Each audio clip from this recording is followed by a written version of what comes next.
اس کی 3 کیفیات ہو سکتی ہیں کیوں اللہ کی طرف سے یہ چیزیں آتی ہیں۔ سب سے پہلی شے ہے، اب وہ جو آیات میں نے سنائی تھی وہ سن لیجیے پہلے ترجمہ۔ سورہ تغابن میں فرمایا ما صاب من مصیبت الا باذن اللہ، دیکھو کوئی مصیبت تم پر نہیں آ سکتی، نہیں آتی مگر اللہ کے اذن سے۔ ومن یؤمن باللہ، اور جو شخص اللہ پر ایمان رکھتا ہو یہد قلبہ، اللہ اس کے دل کو ہدایت دے دیتا ہے، اس کے دل کو سکون عطا کر دیتا ہے، وہ راضی برضائے رب ہو جاتا ہے، اس میں شکوہ نہیں رہتا، اس میں شکایت نہیں ہوتی، اس میں تلخی نہیں ہوتی، کیوں ہو گیا، کیسے ہو گیا، کیوں ہو گیا، نہیں ہونا چاہیے، نہیں دیتے۔ یہ سارا جو پیچ آدمی کھاتا رہتا ہے نا اندر ہی اندر، وہ جو پیچ کھا رہا ہے، یہ سب پیچ سے نجات نہیں گئی۔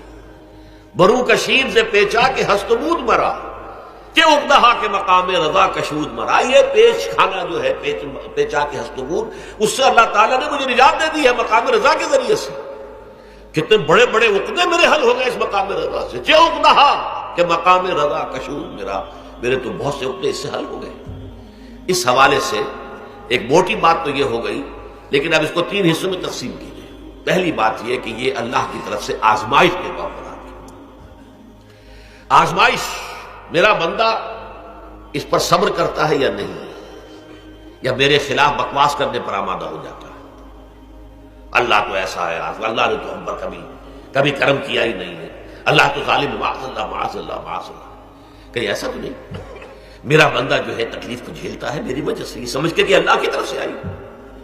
یہ سب جو ہے یہ بہت بڑی کامیابی ہے اگر انسان کو حاصل ہو جائے۔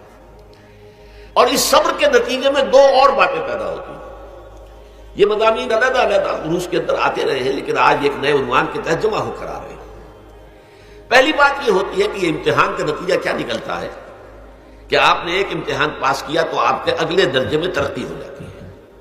5ویں کا امتحان پاس کر لیا نا تو 6ٹھی میں جائیں گے، اب 6ٹھی کا امتحان پاس کریں گے تو 7ویں میں جائیں گے، 7ویں کا پاس کریں گے تو 8ویں میں۔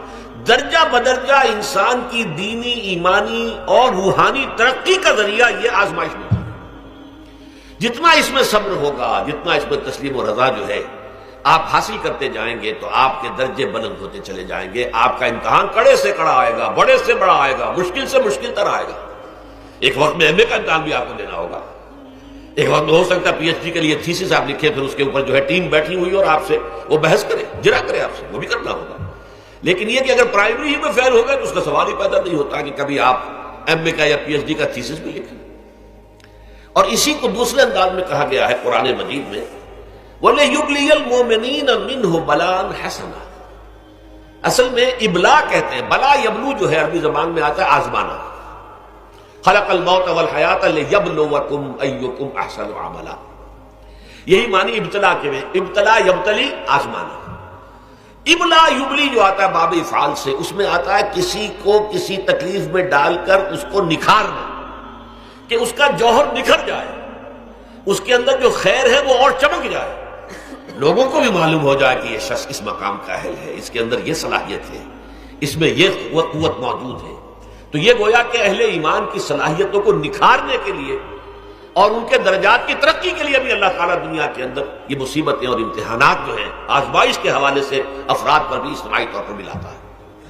اور ایک اس کا اور بھی ہے، اہل ایمان پر اس طرح کی ابتلا و آزمائش کی ایک نوعیت اور بھی ہے، اور وہ یہ ہے کہ جو بھی آپ سے غیر ارادی طور پر یا یہ کہ آپ نے کوئی گناہ ارادی طور پر بھی کر لیا، اللہ تعالیٰ اس کی سزا اسی دنیا میں دے کر آخرت کی سزا سے محفوظ کر دیتا۔